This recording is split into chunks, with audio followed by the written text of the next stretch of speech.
Assalamualaikum warahmatullahi wabarakatuh. Om Swastiastu, Namo Buddhaya, salam kebajikan. Kembali bersama Tolang 9 dari Buta Pandita Lopi Kabupaten Bulukumba. Baru-baru ini ada vlog dari Gus Puat Pleret kembali menegaskan bahwa setidaknya ada 4 hal yang mengkonfirmasi secara real bagaimana oknum Ba'lawi ini memang bukan keturunan Rasulullah tetapi lebih pada keturunan Yahudi. Hal ini saya kira merupakan satu pembahasan yang sangat panas dan pasti akan mengundang kontroversi yang lebih dahsyat lagi oleh netizen.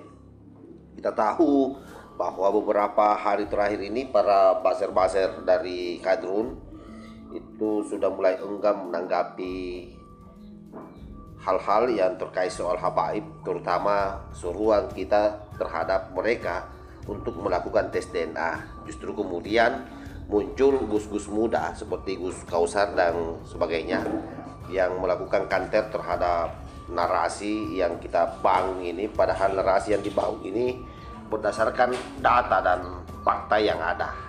Bagaimana Gus Puat memberikan pernyataannya? Yuk kita simak secara bersama-sama.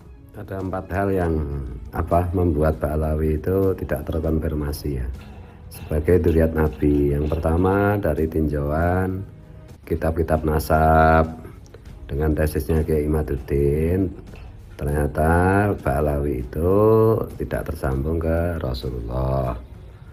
Yang kedua dari segi hasil tes DNA yang sering disampaikan oleh Gus Fakih Wiradiningrat dengan sampel Najwa Shihab, ternyata juga tidak punya DNA Quraisy.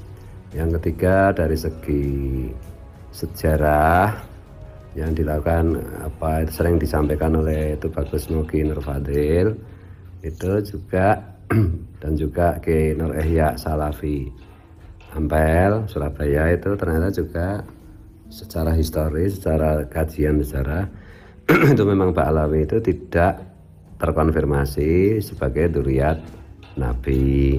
Yang keempat dari segi tinjauan budaya dan perilaku itu juga disampaikan oleh Kiai Nur Ihya dan Tubagus Mugi itu juga tidak menunjukkan terkonfirmasi ke Nabi. Kemudian reaksi balik dari klan Ba'lawi. Yang pertama tentang tesis nasab yang disampaikan oleh Kiai Imaduddin itu tanggapannya cuma celebung, nggak jelas, sepihak gitu. Ada ya judulnya serem-serem 14 menit membantah tesis Kiai Imad. Terus manuskrip ini membantah tesis Kiai Imad.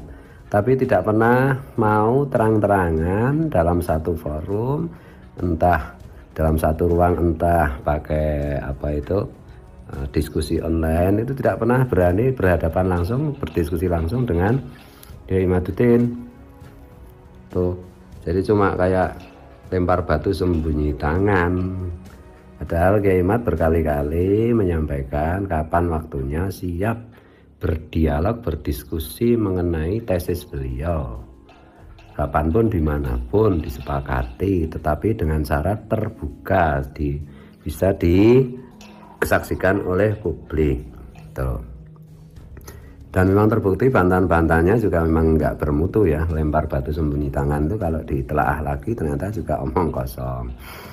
Yang berikutnya mengenai tes DNA itu yang disampaikan oleh Gus Fakih Wiradiningrat, Gus Fakih dan yang lain termasuk saya juga berkali-kali mengajak ayo sama-sama tes DNA. Saya sendiri sudah tes DNA, tapi pihak Ba'lawi nggak ada yang berani.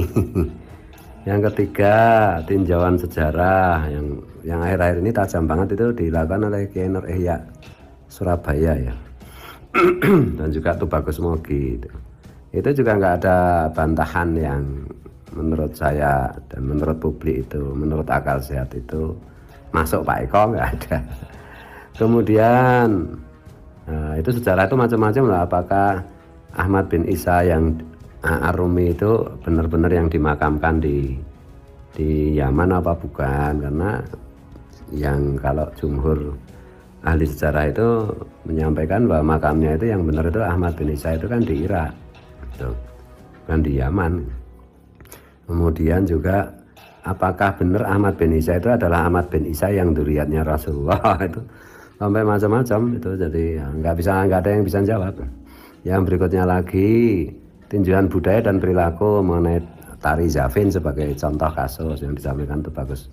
Oke, itu memang ya cocok dengan tarian tradisional Yahudi zaman kuno.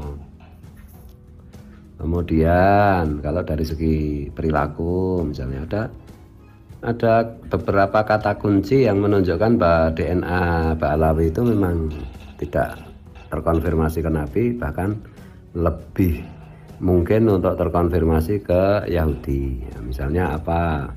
Demi Allah saya tidak ridho dunia akhirat. Ada kalimat-kalimat seperti itu kan kalimat-kalimat khas Yahudi di zaman jahiliyah gitu. Kemudian misalnya kalau dicocoki diunggul-unggulkan gitu, misalnya lagi cocok dengan saya maka saya dianggap wali kutub, tapi kalau nggak cocok lagi sekarang nggak cocok dengan saya dianggap apa itu